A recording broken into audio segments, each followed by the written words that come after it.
Boa tarde a todas e todos. Não arrisquei falar de água para não meter água. E, enfim, há espaço para falar de outras coisas no âmbito deste TED, que é justamente sobre a educação para a cidadania e a educação para a sustentabilidade. E é um pouco isso de que vos vou falar. Não falarei de água, mas vou falar-vos de elefantes, daqueles elefantes cor-de-rosas grandes que estão à vista de toda a gente, mas por alguma estranha razão todos recusamos vê-los e evidenciá-los. E, em primeiro lugar, ia levar-vos a refletir um bocadinho sobre a cidadania, o fenómeno de cidadania, como é que nós, portugueses, encaramos a cidadania. Não é que eu falo muitas línguas, mas das poucas que falo, consigo perceber que a portuguesa é a única que sente necessidade de adjetivar a palavra cidadania, pondo-lhe um ativo à frente. Isto é caso para perguntar o que é que raio será a cidadania passiva. Eu tenho alguma dificuldade em perceber o que é que isso será. De facto, cidadania, na minha perspectiva, pressupõe ação, pressupõe mobilização, pressupõe, de facto, no mínimo, influência para a mudança. Mas, de facto, os portugueses conseguiram inventar uma forma de cidadania passiva e tornam-na a política dominante no país. E é aquele fenómeno que todos conhecemos do treinador de bancada. Todos temos opiniões sobre tudo, todos tínhamos soluções para tudo, mas na verdade nenhum de nós, ou poucos de nós, contribuem de facto para a implementação dessas soluções, não é? E de facto o português conseguiu inventar este fenómeno da cidadania passiva. Mas isto, enfim, dito desta maneira até é capaz de ter alguma graça, mas depois tem algumas repercussões graves na nossa vida. Eu julgo que isto, enfim, vai um bocadinho mais longe do que aquilo que foi este meu curto processo de pensamento e está bastante enraizado naquilo que é a nossa matriz. Nós somos de uma matriz judaico-cristã e essa matriz judaico-cristã limita muito, ou tem limitado ao longo da história, uma atitude mais ativa. É mais fácil ver o inverso. Por exemplo, as culturas de matriz protestante, e citando a história, a uma determinada altura apareceu um Lutero, apareceu um Calvino, que pôs a Bíblia diante das pessoas e disse: olha, vocês, está aqui o livro sagrado, vocês leiam-no na vossa língua e interpretem-no à vossa maneira. E por oposição, as culturas judaico-cristãs encararam sempre a dita Bíblia, portanto, enfim, a palavra do porvir, sempre por intermediários. Fomos habituados a encarar de facto as coisas sempre com alguém a intermediar. Há sempre alguém entre nós e o nosso próprio bem-estar. E isto foi particularmente bem aprendido pelos portugueses. Desde pequeninos que somos cultivados a depender dos nossos pais, depois dos professores, depois do gestor do condomínio, depois do presidente da junta de freguesia, depois do governo, do Estado. Toda a gente é responsável pelo meu próprio bem-estar, exceto eu. Talvez estou no último da escala, não é? E isto, mais uma vez, parecendo uma reflexão filosófica ou sociológica, acaba por ter consequências bastante concretas na vida de cada um de nós. E deixem-me só vos contar uma nota mais pessoal.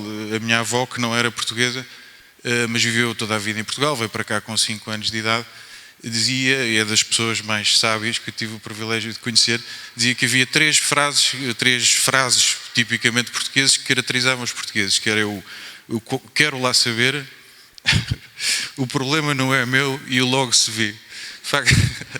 De facto são frases que nós repetimos diariamente e remetem-nos para a passividade, não é?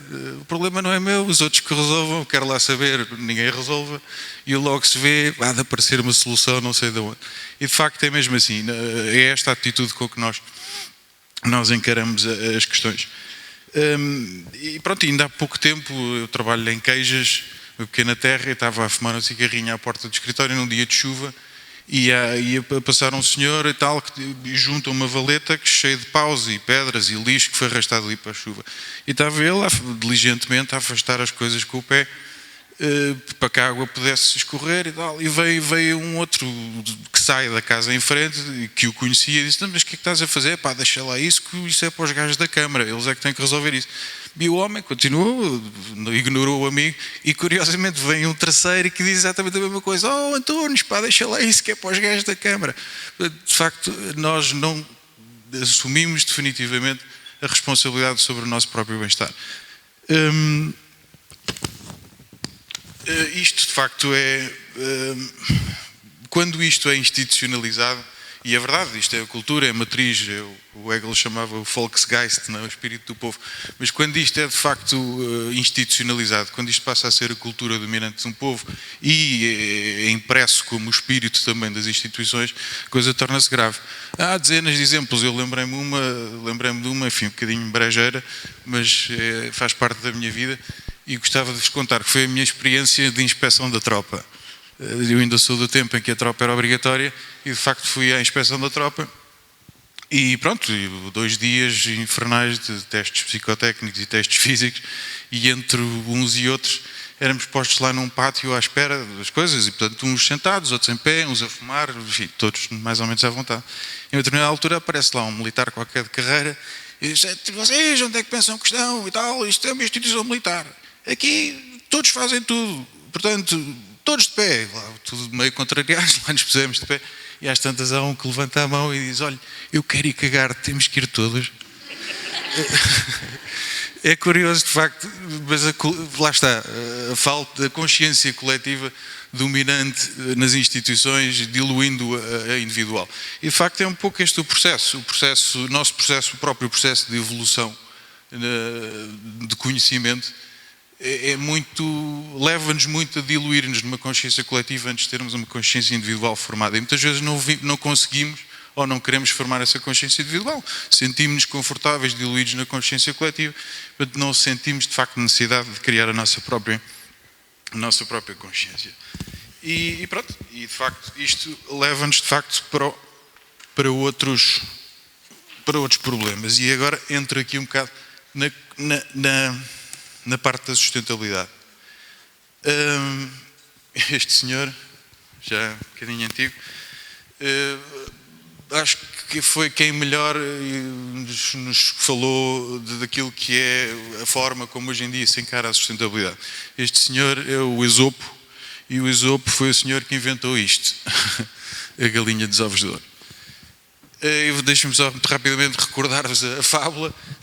Um casal de camponeses que tinham uma mata de galinhas, entre as quais uma começou a pôr ovos de ouro. Eles descobriram que aquilo eram ovos de ouro maciço, ficaram encantados com a oportunidade e entre marido e mulher discutiam o que fazer.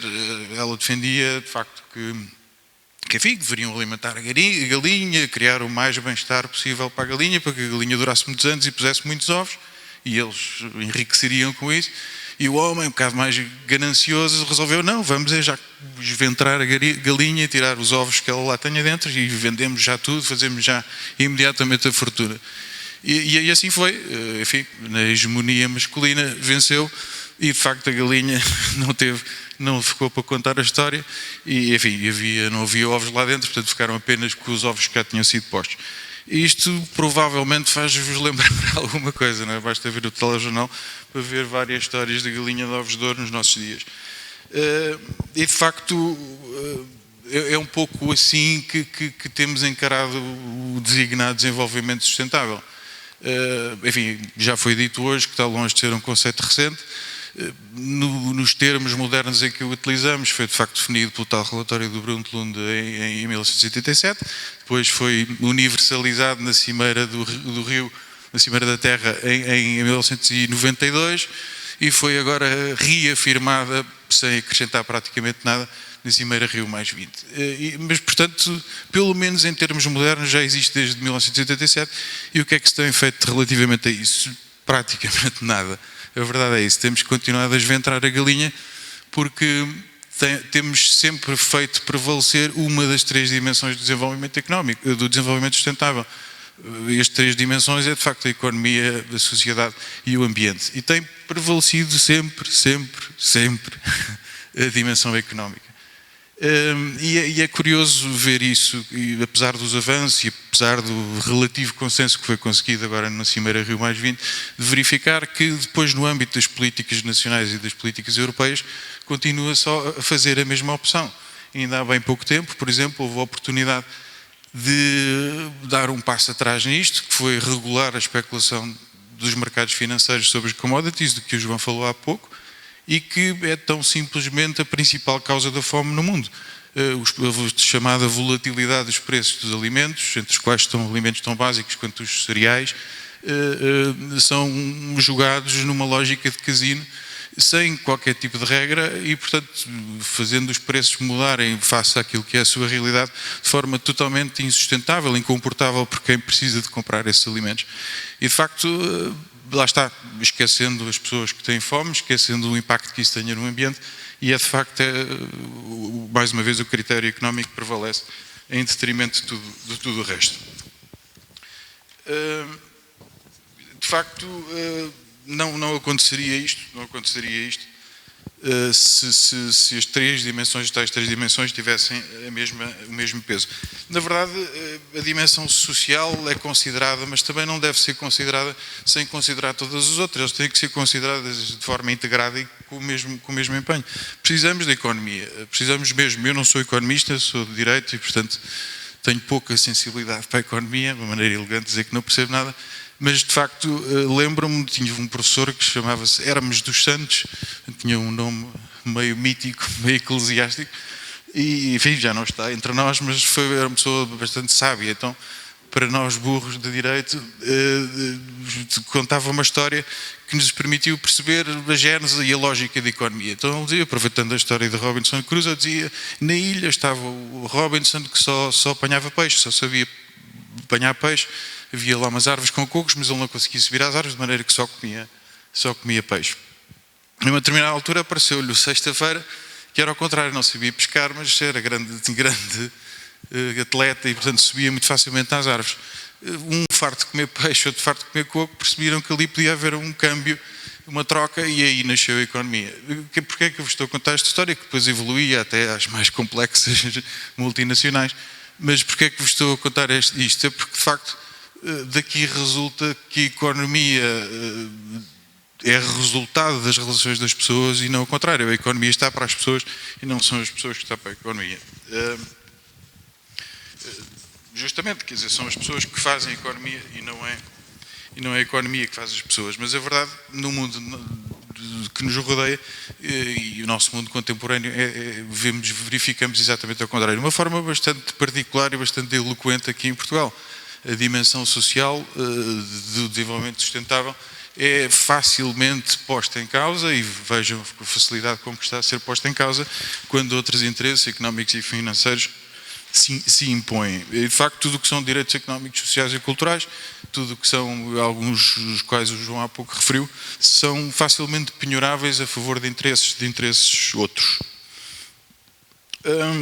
E, de facto, falando também um pouco da dimensão ambiental, ela também não subsiste por si própria, quer dizer, não faria sentido, ao ponto a que chegou a humanidade, voltarmos à lógica da recoleção.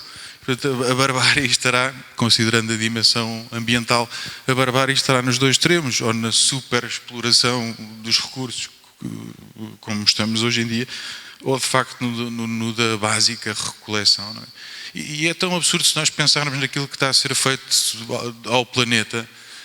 Se nós pensarmos à escala da nossa casa, parece-nos evidentemente absurdo. Eu, por exemplo, se quiser construir um anexo na minha casa, enfim, independentemente das licenças para o efeito, não fazia sentido nenhum deitar abaixo uma das paredes da minha casa para processar os materiais, criar cimento para depois desenvolver o anexo. Não é? Se isto nos parece uma opção verdadeiramente estúpida, porque é que consentimos que diariamente se faça isto no planeta? Estafar, esventrar a galinha de ovos de ouro para construir outras coisas, ferindo inexoravelmente as outras. Parece verdadeiramente absurdo. Mas, enfim, nada de extremismos, não sou defensor de uma economia feroz, nem de uma sociologia feroz, nem de um ambientalismo feroz. Acho que tem que haver equilíbrio entre estas três dimensões. E agora, só um bocadinho falar sobre a água, que é para poder justificar o tema, mas enfim, a minha preocupação era, como vos comecei por dizer, falar mais da cidadania e do papel que todos nós podemos ter nisto, e não tanto entrar na questão da água. Mas de facto, e enfim, não vou repetir algumas coisas que já foram ditas, mas realmente a água pode ser utilizada como uma arma de arremesso para muita coisa, nomeadamente para o controle das soberanias. É o caso, por exemplo, que um dos principais fatores de controle de Israel sobre a Cisjordânia é através da água, não é através de também é através de não sei quantas outras coisas, mas é sobretudo por causa da água. Os únicos recursos hídricos que existem na região estão na Cisjordânia.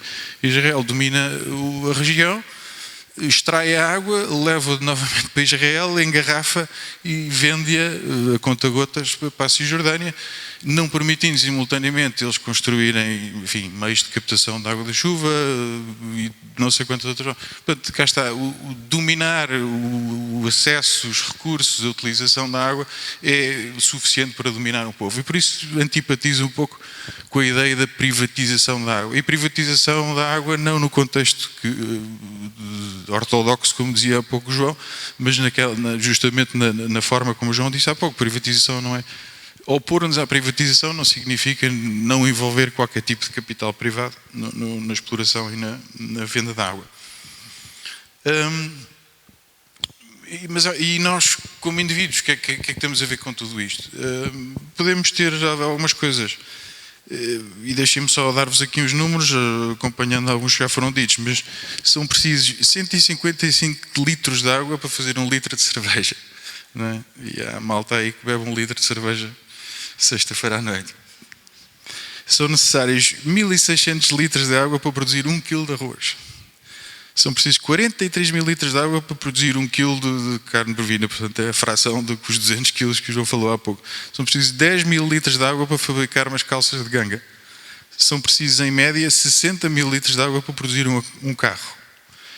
E, mais assustador, daqui a 17 anos, a procura por água vai superar a oferta em mais de 40%. Portanto, isto já temos aqui uma bomba, não é? Enfim, e o que é que todos nós temos a ver com isto? Eu julgo que, e não vou acabar como tinha previsto acabar, mas eu julgo que quem disse a palavra-chave aqui foi de facto o senhor indiano que começou por nos falar deste bem tão precioso que é a água. E referindo-se a uma instalação qualquer de recurso hídrico, ele dizia: isto não é propriedade minha, mas é meu. E de facto é isto mesmo, o planeta não é propriedade nossa, mas é nossa. Temos de defendê-la com o mesmo empenho, com o amor, com o mesmo egoísmo, com o mesmo assambarcamento partilhado, como se fosse de facto nosso. E julgo que é esse o desafio de cidadania. É de facto não remetermos para os outros a solução dos nossos problemas, não é só bem tratarmos aquilo que está à nossa volta, é justamente procurar o nosso próprio bem-estar através da proteção dos bens comuns. E achei verdadeiramente espantoso esta frase do senhor e gostava justamente de concluir com ela. Isto não é propriedade minha, mas é meu. Obrigado.